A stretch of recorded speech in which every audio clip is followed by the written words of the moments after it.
In this section, we are going to cover off the ergonomically located main switches and controls, which have been grouped in a deliberate and logical way for ease of reference.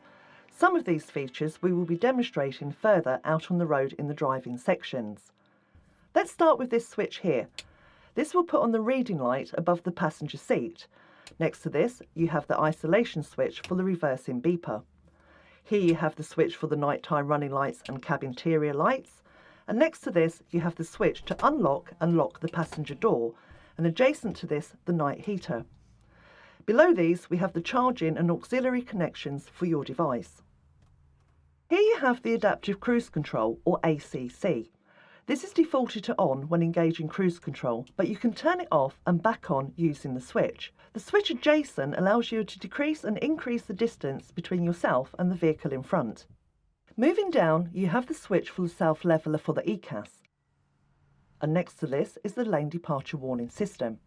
This is defaulted to on, but you can turn it off depending on the road types. Next to this is the diesel particulate filter or DPF switch. More on this is covered in the regeneration section. Here we have the truck navigation radio or TNR, which can connect to your device via Bluetooth for media streaming. It does not connect as a hands-free phone. Below this, you have the hazard warning lights. Moving across, you have the switch for the traction control, or ASR, and this allows a little more slip on the drive wheels to get you moving on loose ground. And here is the hill start aid, which is fitted on all AS-tronic models. Moving down, we have the directional switch for the AS-tronic, drive, reverse and neutral, and the tortoise mode for both reverse and drive, which we will look at in more detail in the driving sections. Below this is the cabin temperature controls and the air conditioning and recirculation control switches. Here you have the traction aid, which you will find on 6x2 models only, and when operated will transfer the weight to the drive axle to get you out of that sticky situation.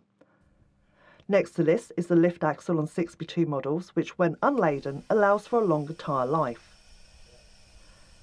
Here you have the diff lock, which has a thumb guard on it for safety reasons.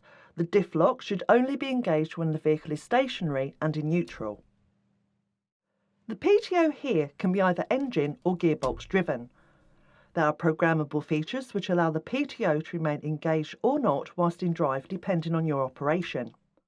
And here you have the menu control switch, which allows interaction with the DIP or driver's information panel, and we'll be looking at this in more detail later on.